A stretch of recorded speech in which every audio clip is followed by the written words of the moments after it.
welcome back. You're listening to What the Truck. It's Wednesday. Happy Hump Day, everyone. I'm Thomas Wasson. Going to be having a pretty fun show today. We're going to be going over some news and headlines here, of course, and then our guests for today, Michael Caney, Chief Commercial Officer at Highway, going to be joining us in the first half. And then later on, we'll have Zach Strickland, Head of Freight Market Intelligence, joining us in the second half. So going to be a pretty exciting show. Before we dive in, of course, we'd like to thank our sponsor, Verizon Business. Let's kick the ad. Big. Small. Essential. Big. Small. Essential. Big. Small. Essential. Grande. Pequeño. Esencial. No matter what business you're in, Verizon Business has the network and solutions you need to power it. Definitely want to check them out. From the facility to the fleet, Verizon Business gives you real-time visibility into your supply chain so you can keep on trucking ahead of demand and the competition. Learn more at verizon.com/distribution. Well, folks, let's dive into some headlines here. The first one is the ongoing story of English language proficiency and enforcement. This one is the feds are telling the states enforce trucker English rules or lose millions. FreightWaves' Noy Mahoney writes that the Trump administration is warning California, New Mexico, and Washington about federal fund cuts due to driver language compliance. This is by the U.S. Department of Transportation. They are threatening to withhold millions in federal highway funds from those three states after accusing them of failing to enforce the English language proficiency standards. This comes as Transportation Secretary Sean Duffy announced the move on Tuesday. He's linking the issue to a case of Hardinger C., an undocumented immigrant accused of killing 3 people in an August 23rd highway crash in Florida. Singh, Duffy said, had obtained a CDL in Washington and was later pulled over for speeding in New Mexico, but was not taken out of service despite an alleged inability to speak English. DOT officials say that the three states will have 30 days to comply with the federal rule or risk losing funds from the Motor Carrier Safety Assistance Program. California faces the potential loss of $33 million, while Washington is at $10.5 million and New Mexico at $7 million. Speaking of more CDL shenanigans, 2 state troopers who falsified CDL test results are getting short jail sentences in Massachusetts. FreightWaves' John Kingston writes that the sentencing awaits for 3 other defendants, 2 who have pled guilty and 1 convicted by a jury. Journey. I'm getting there. One of my favorite bands. Anyways, the 2024 indictment of several Massachusetts state troopers in charge of the Commonwealth CDL testing program, along with 2 civilians, and the scheme was to collect bribes in exchange for passing grades on the tests. It is heading towards further resolutions. Let's see here. We have former state troopers. We have the story. You just want to check it out here on the FreightWaves.com main site. We've got more stuff, of course, from John Kingston. This one is company earnings. BMO Transportation, their numbers have shown a slight improvement in truck credit conditions. It's the first earnings report since the sale of its trucking activities was raised as a possibility. Bank executives, however, dodged a question about the group's future. So this comes as quarterly data published by BMO, a major truck lender, had concluded its third quarter, which showed slightly improved credit conditions in the bank sector. They are, of course, a major lender in trucking. So keep an eye on that. It looks like they have a smaller book of business, but when we're looking at the status of loans, they have like $13.67 billion. So one of the things you want to keep an eye out, of course, is for trucking.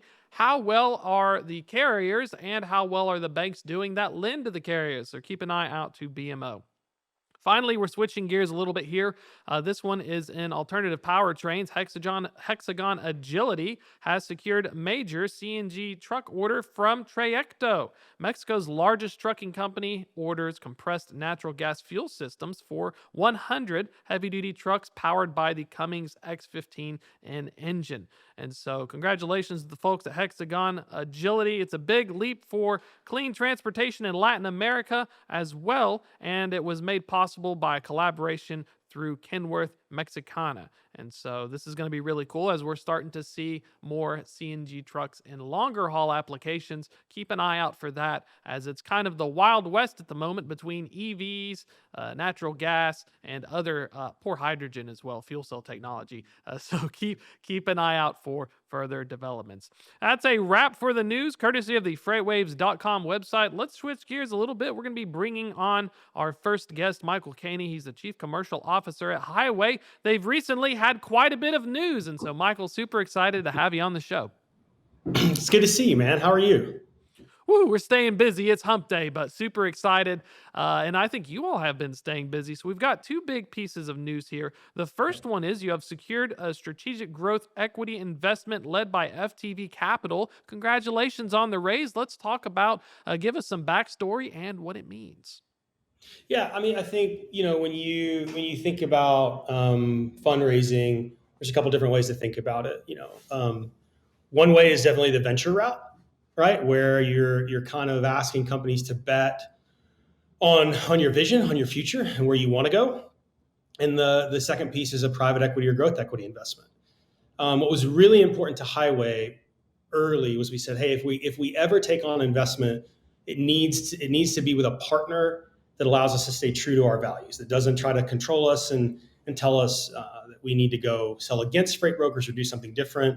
And so I think what's really important for the public to know is that Highway was and is a profitable company, right? And so when we decided to take on a growth equity investment, it was by choice, and it was really to accelerate what we believe the market has already solidified as something that they want, and FTV has already been a great partner for us.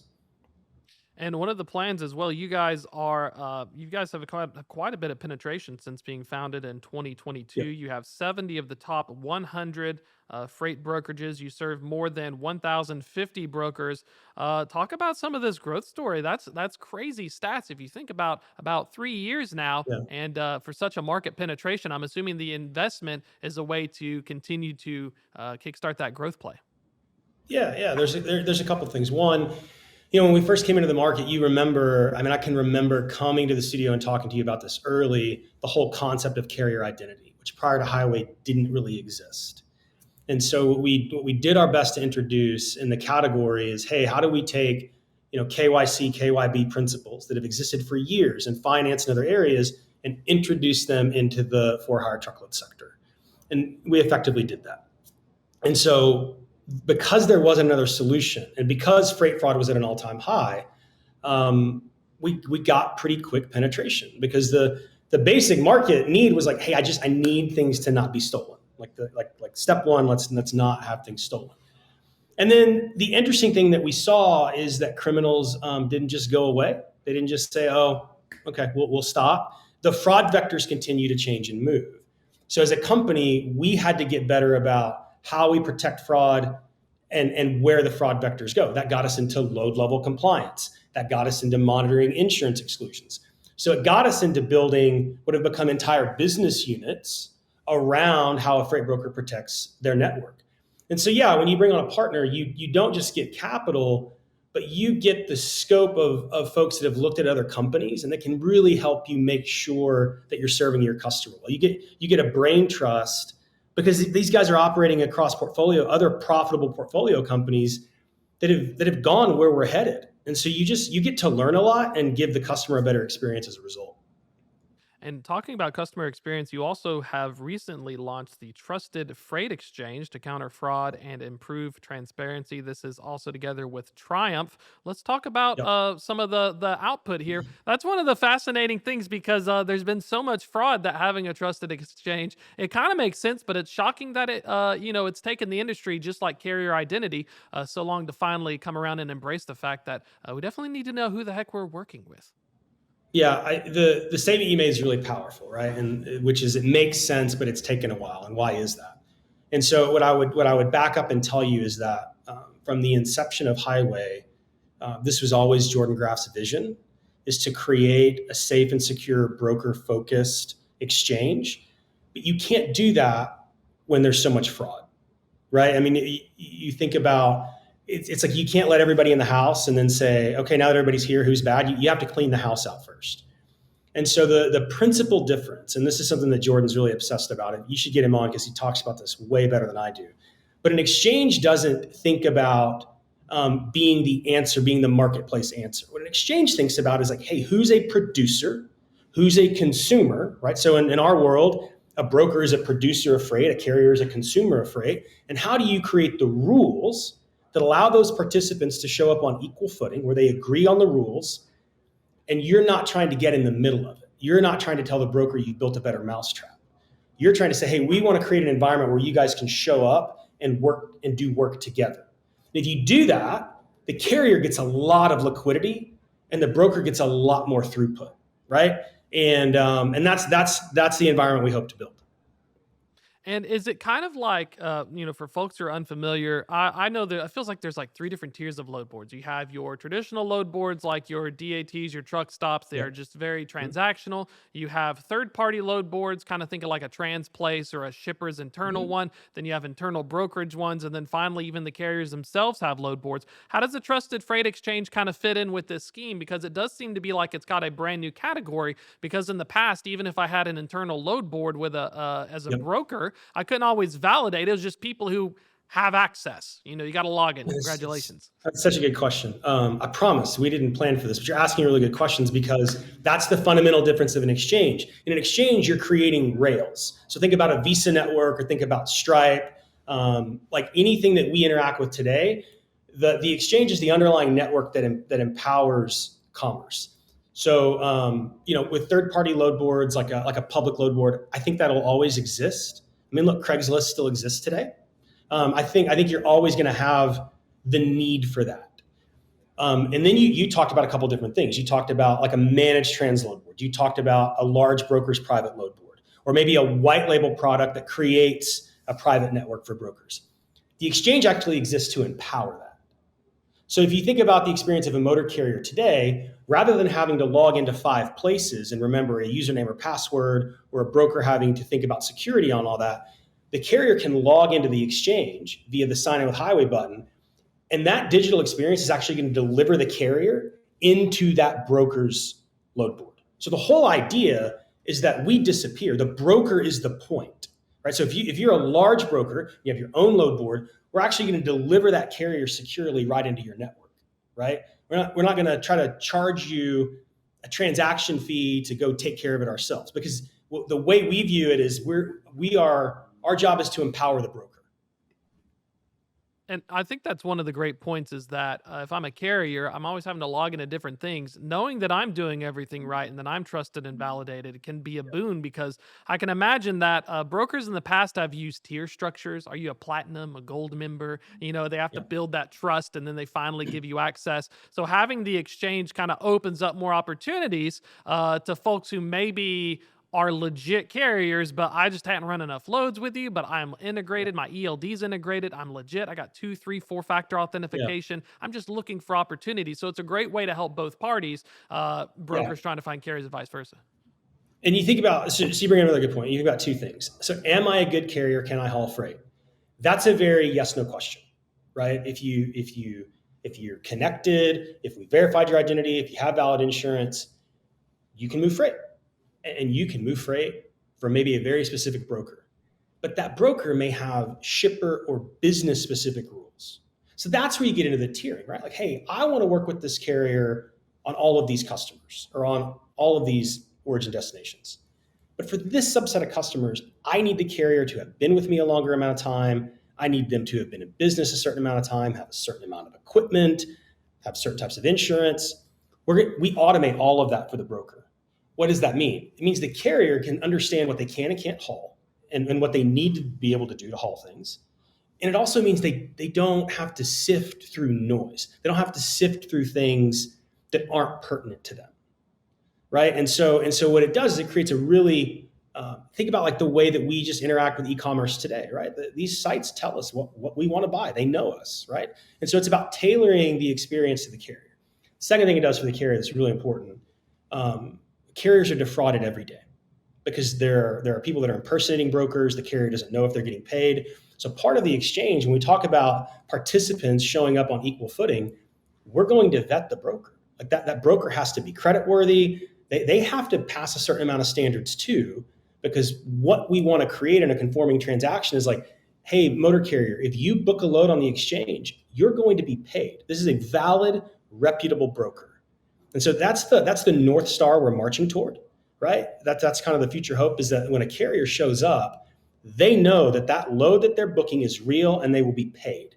And that's where we need to probably bring Triumph into the conversation at some point. That's where they help us, right? That's where that's not a highway thing. You need a really good category leading partner to do that, right? To be able to vet that broker and get involved in the financial settlement. Well, but that's something that a motor carrier deserves. That's what I was curious about. Let's get this Triumph factor in as well, because how you're describing it, payment rail and trust, it reminds me, Craig Fuller in an interview talked about back in the e-commerce days, people were scared to put in your credit card number. They said, don't go to this website. Don't put, you may get scammed. It may be a bad website.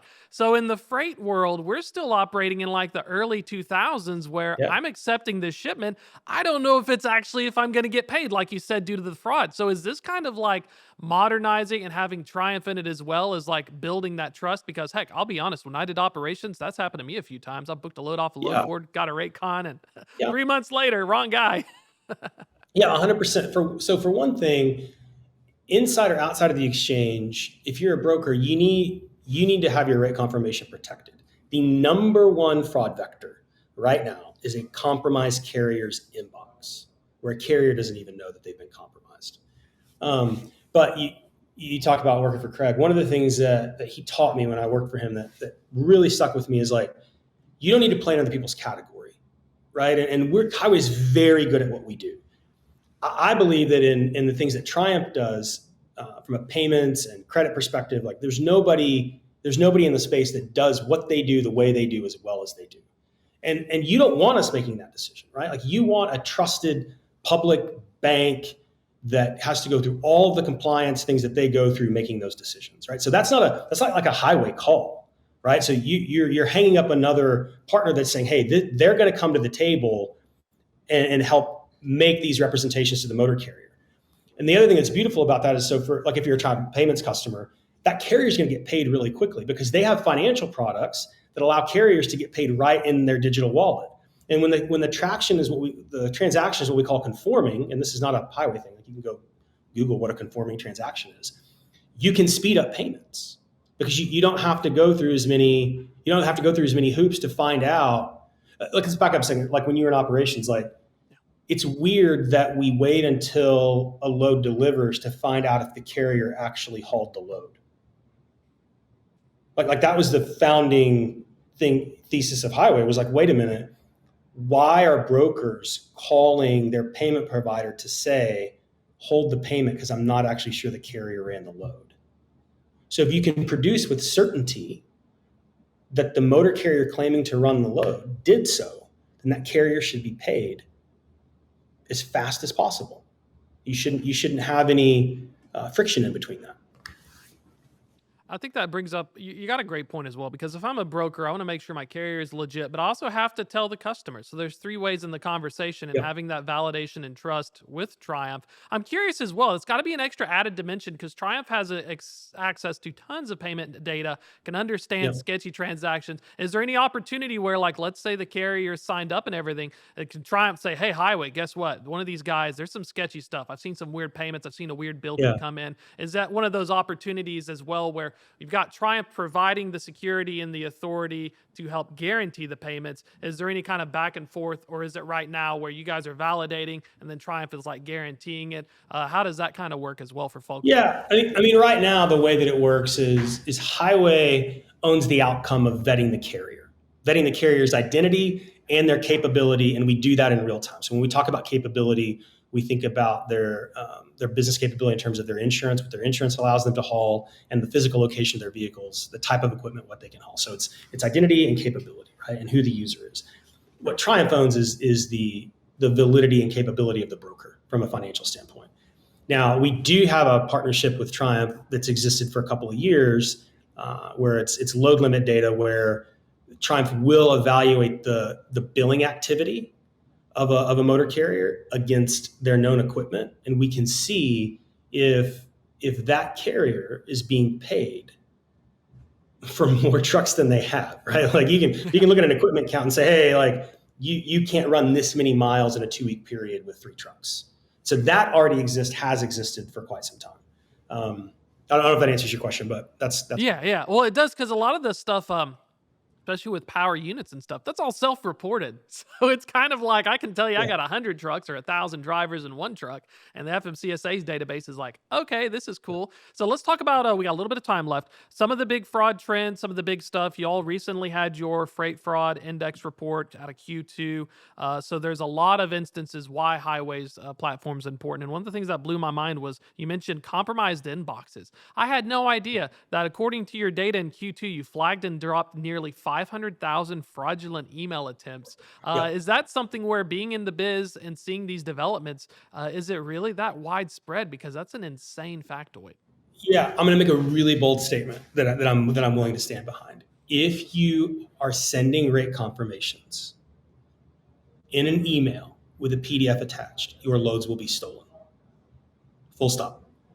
Oh, wow. Because I could be in the inbox and I could just download it and send it to another carrier. And that's what they do. And so think about, well, what they want is they just want to see the load data to be able to go steal it.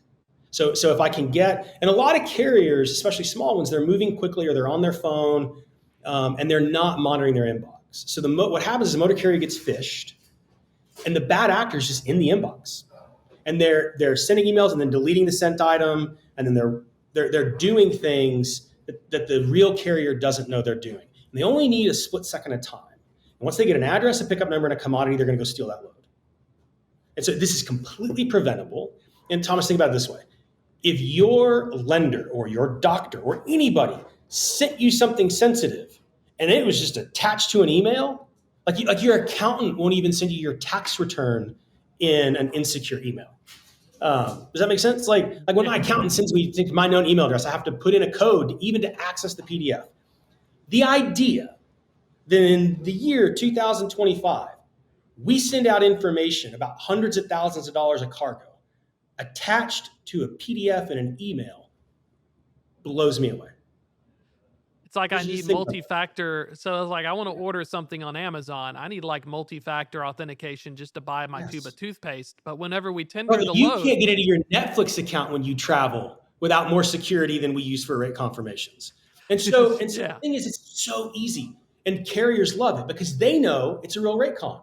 And for a motor carrier that's signed in with Highway, and by the way, we do this 30,000 times a day. It feels just like your Google right now on your machine. Like I had to use a Chrome browser to get in here. I got a JSON token that's open that just keeps me logged in. I may be speaking computer wrong. I think that's what it's called. I think it's But anyway, most carriers, they're signing into Highway multiple times a day to get to brokers. So when they get that rate con email, they just click the retrieval button. It runs that SSO link. And if a bad actor gets that, we catch the bad actor because they can't get it. And then we have the data on the bad actor and we shut them down and we hit the red button. It's so much fun. It's so much fun busting bad guys. If you're a carrier and you're getting a rate confirmation that's a PDF, you should be scared. I like that. That's a powerful persuasion play, because when I was a broker in 19, that was the weirdest thing in the world, coming from a US Express where I'm emailing a specific person, I'm tendered via EDI, it just shows up in the system. And I'm like, wait, we're just sending like an email with load details, or I'm just getting like a PDF. It's like, yeah, so I mean, this guy can call in and he can say, yeah, my MC number is 1112515. And they're like, all right, Thomas, that's you. And I was like, this is kind of weird that it's like $100,000 worth of shipment and some jabroni's just calling in and like, all right, he's cool. Exactly. Exactly. Yeah, man, it's good. I promise. It's fine. I pick this load up all the time. And they're very good at conning their way into a freight broker and having that conversation. Like these are professional criminals. Like they're not going to go away. And this isn't. Look, I think you have the index report there. This is in the data. This isn't like me making something up. Like when we look at theft events, the number one vector is the carrier's compromised inbox. Wow. And let's look ahead here while we got a little bit of time left. As we're seeing this increase, we saw from Q1 to Q2 there was a 37% increase in call fraudulent inbound calls. You all identified and blocked over 42,000 fraudulent inbound calls. What are some of the things that you all are keeping an eye out? Is there anything coming across the horizon in terms of fraud or fraudsters people need to be aware of in addition to never trusting a PDF? Talk about some of that real quick before we wrap up. The main thing I would say, where the most common vectors, the most common points of exposure are going to be the communication points, because highways are very secure. So like the number one way that we block those fraudulent calls, by the way, is with partnerships with agentic AI vendors, where they're making sure that their AI isn't going rogue and talking to a bad actor, right? And so they're using our data to actually keep the call volume clean. But that's what I would tell you is, just like scams that happen on your phone where someone calls and tells you you're the IRS and you got to pay something, they are trying to reach the broker or the carrier outside of a secure communication channel, like an email or a phone. So you always have to watch those things. And then the other one that's like the silent killer is the quote unquote sold MC. That's not a legitimate sale. It's not a legitimate sold MC number, but it is a bad actor giving another motor carrier money to assume control of that MC. And what they really want is not the MC number as much as they want to act like that MC and get into, they want the login credentials. Yep. So what comes with that is I'm now going to try to log in. Now, so what does that mean? So digitally, that's synthetic fraud. We're looking for digital patterns where we're like, all this pattern equals sold MC, and we're able to do that. And so that's kind of the silent killer.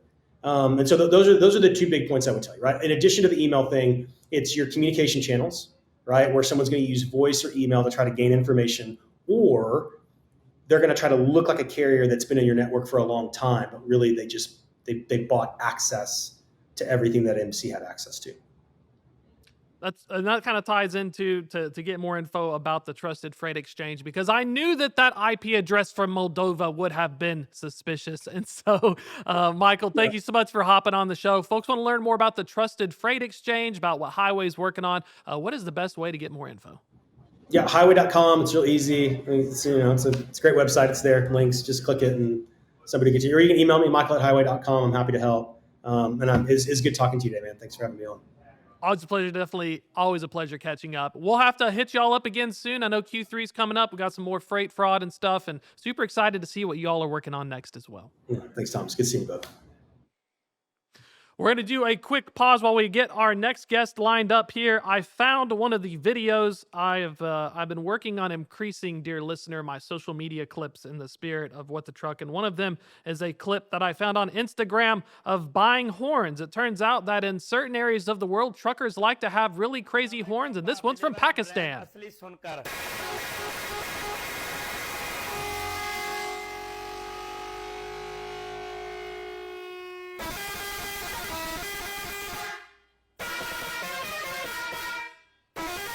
Absolutely glorious. If it can do the intro to Eruption by Van Halen, then I will purchase it. Imagine you're driving your Jingle truck down the road, and then you have like one of these things getting them out. It kind of sounds like Darude Sandstorm if they were driving through the area. He's saying, check us out online. You can find us at website.com. Gotta love it. I'm always a fan. Shout out to the folks in Pakistan. Love your Jingle trucks. I knew a guy in Afghanistan. They used to run Jingle trucks around the border. They're very ornate and their horns are glorious. And so shout it out. There's also a Jingle truck that goes around the country in the US. And I think they were in Chattanooga. And there's a person who decorates the Jingle truck. So drivers, if you like your Chrome and your Kenworths and your Peterbilts, perhaps you would like to try some of the variety that is the spice of life and perhaps upgrade your rig to a Jingle truck with very large horns that could potentially play various things without copyright infringement. All right, let's kick it over to our next guest here. We're super excited to be talking with the folks at SONAR. Speaking of which, we're bringing on the Sultan of SONAR, FreightWaves SONAR, very own Zach Strickland. And Zach, appreciate you hopping on the show. I feel like it's a little deja vu because we're going to be seeing each other again. Tomorrow, Freightonomics. I mean, I figure a little turnabout's fair play. We got to, you do me a solid by co-hosting for the last month on Freightonomics. I come on for 5 minutes on your show. See, it works out. You got the better deal with it too. But I always, it's the weirdest thing doing shows, and then you see yourself on TV, and you're like, Christ, who's that guy? And like, oh, it's me. I want to report this fella. But let's talk about some stuff here. Sonar has been cooking up some stuff, and I found an actual lizard in the FreightWave studio. You have the blue lizard for blue to blue. And I found a real lizard yesterday, and I tried to get a photo of it. There's the lizard. It was not as cool, but it is somewhere now in the FreightWaves office. So you officially do have a lizard for Sonar. But talk about what this is, because this is kind of a really cool release, especially for folks who are looking to get more information on rate data. Yeah, so this is probably about 5 years overdue for Sonar. The app basically gives you a nice entry level point to Sonar data. And it also gives you a nice entry level price point to Sonar data, because it's $9.99 a month subscription. And it gives you access to all the tender data, the rate data. And, this is a really good tool or product for like a driver or a carrier or an owner op that's sitting out there on the road. Some of the things that you have as a small business, a small carrier, you don't have access to a lot of information in the market. And of course, Sonar has tons of data and information about the market and the analytics. Of course, I spend all my time going through a lot of it, but you don't have to be sophisticated market analyst in this situation, because you get a couple of indices here. You've got the OTRI that you're looking at on your screen right here. The tender rejection index, probably our flagship indicator of truckload capacity movement at the moment. So tender rejection index, of course, measures rejection rates as they go up. The market's getting tighter. As it goes down, the market's getting looser and more challenging for a carrier to navigate. So you can look at the tender rejection index here and see, market conditions fairly soft at this point, continuing to be fairly soft. So if you see these sharp movements, you'll get a signal that, man, maybe I need to dive a little deeper and figure out where are my best opportunities in the market. And you can do that by going and you can look at rates and see what spot rates are moving in individual lanes. There's one right there, Ontario to Chicago, one of my favorite lanes to go in and look at.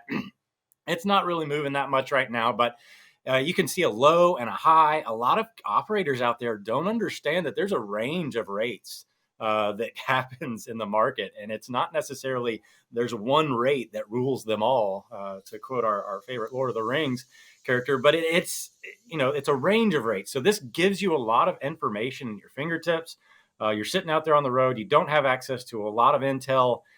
This will help you distill it and figure out where to move your truck. And this is it's based on an old internal kind of slogan we had back in like 2018, 2019, based on our map, where you could see blue markets, the 135 markets in the United States. You'd want to go from a blue market to a blue market, indicating you're going to have good outbound opportunities in a blue market, not so much in a red market. It reminds me of when we used to do FreightWaves Now with Donnie Gilbert, and they'd say, run the blues. We do a little market update here and looking at the maps to see kind of where it's all going at. That's exactly right. The blues, every time the old FreightWaves Now, we did that show throughout the pandemic, RIP for the moment. But it was, that's basically what we told everybody to do, is go from favorable market to favorable market, basically a head haul to a head haul market. And when we're looking at the type of rates, is it dry van, flatbed, reefer? What are some of the equipment types that folks can check out? Yeah, so you have access to 3 rate types, dry van, refrigerated, and flatbed, all in the spot rate side of things. And, I think for me, probably the best thing, because, a lot of people have access to rates nowadays. But for me, the best part of all this is the fact you have also access to some back end information, such as the tender data and there's a little bit of insight that comes along with that. If, we talk about it from a carrier perspective, but brokers absolutely could have access to this, especially some of the smaller brokers out there that may not have access to, some of this high level analytic data. They also have a use case for it as well. And one of the things you all have also been integrating with more partnerships, and one was announced earlier in July with CAS Information Systems. That's one of the big, freight audit payment providers, the whole shebang. Talk about some of these things that are also helping with the data set, because that's one of the biggest challenges is just trying to get market intelligence. You got to have, it's like hungry hippos. You got to collect as much information as you can, then try to digest it.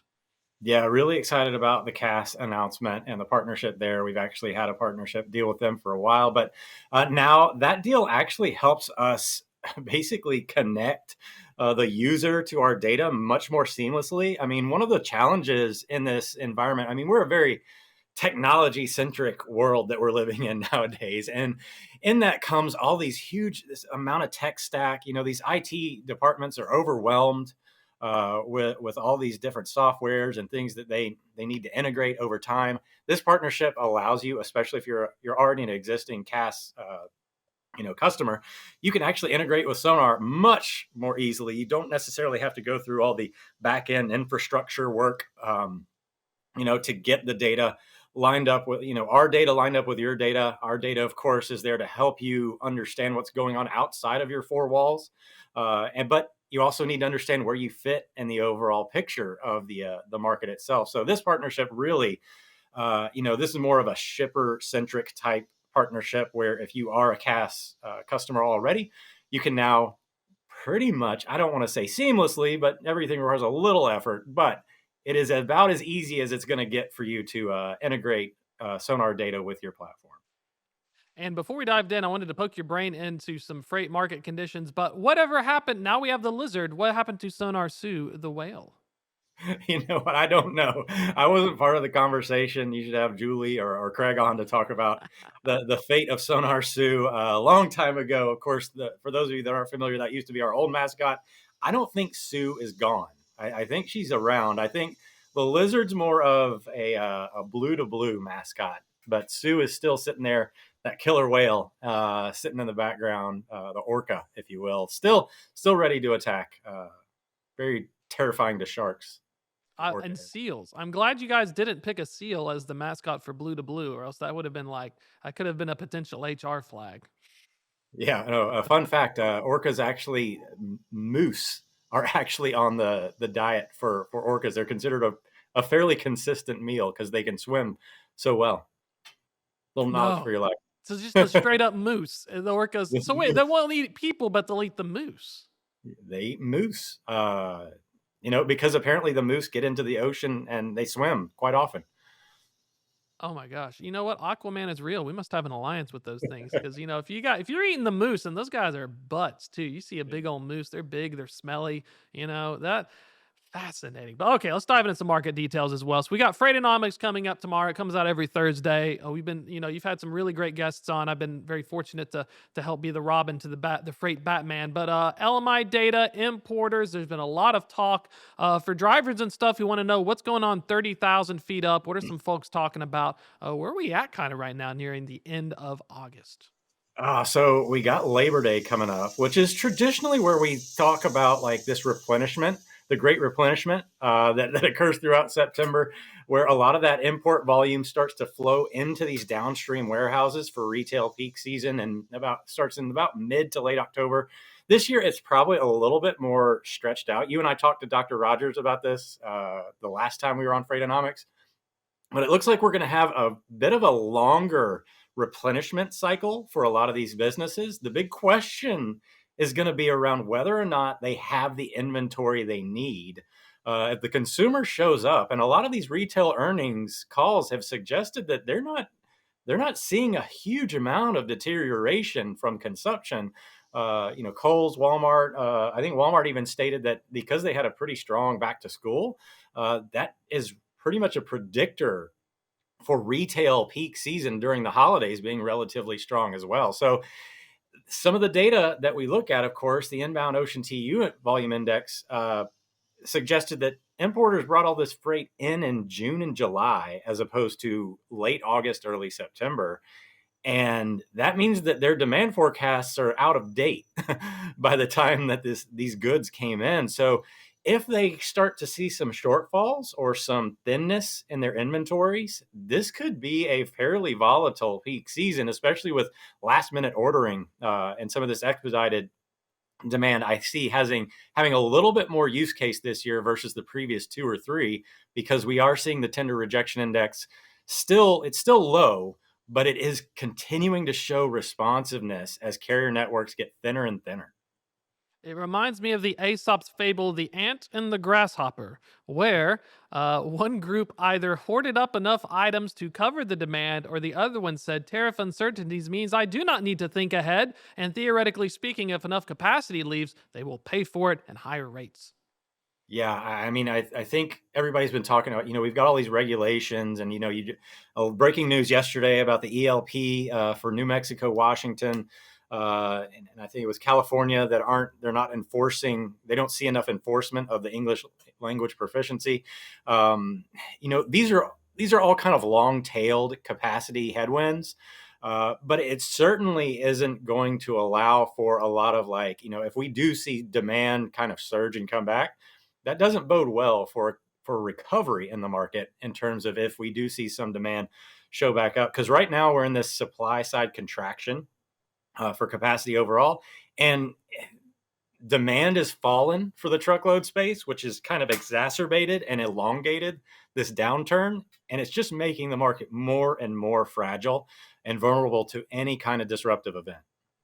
That's what I was wild about, is that when you look at OTVI and tender volumes, it almost looks similar to a pattern observed in 18 and 19 than in any other point in time. And so it's kind of crazy to think that we're settling into a volume pattern, but then capacity is so much higher. Is that something, I'm putting on the crystal ball here, so there's no wrong answers. Do you think that we're going back to the future and it's going to be more like 19 and early 20 before the pandemic? Or do you think that because of the bigger demand shifts that we're going to see kind of it tick back up?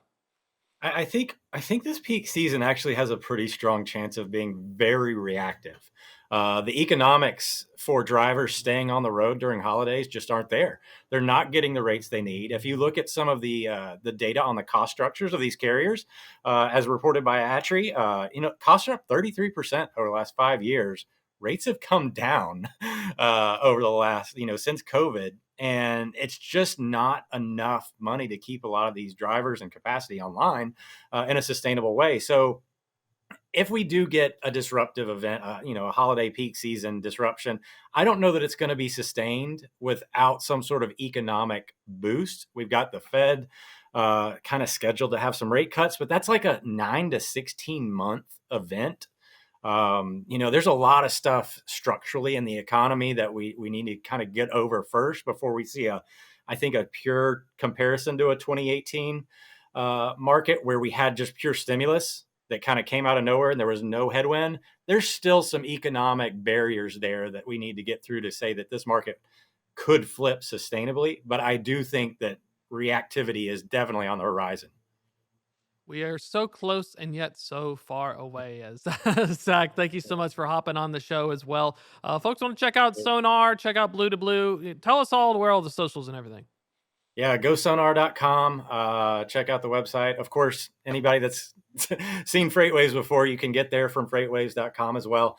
And of course, check out Freightonomics tomorrow if you want more Sonar data and a deeper dive into that. And you'll be on the show with me. Hey, crossover episode. I love it. We'll tune in. I'll see you tomorrow, sir. Thanks again for hopping on. All right, man. I have another video to round it out. There's a video. They have a live stream on social media of chicken coops. I wonder how many seconds we can get out of it now that we have less than a minute. Kick the chicken coop video. So there is a person on the X platform who live streams their chickens. And as you can see here, these chickens are in luxurious settings under an awning. They have quite a bit of grass. And it looks as though the chickens are touching grass more than I am. That's right, dear listener. I may be terminally online, but I do appreciate foul foul friends touching grass. Check it out here. A little bit of a palate cleanser as we're coming into the midweek. Speaking of some other stuff also, we want to remind everyone that we have a discount code for F3, the Future of Freight Festival. That is WTTF325. Gets you $900 off your ticket. WTTF325. And also we have the Freight Tech 100 nominations still open. They close on September 1st. So go in there, nominate it, get it knocked out. We'll announce the top 25 at F3 as well. That's it, folks. I hear the Oscar music, or whatever we could have afforded based on the Oscar music, is very expensive. So, hey, Oscars, give us your tunes for free. That's a wrap for this show. Thank you all so much for joining me on this Wednesday. I'll see you on Apple, YouTube, Spotify, and SiriusXM. Until then, I'll see you all on Friday. Keep on trucking.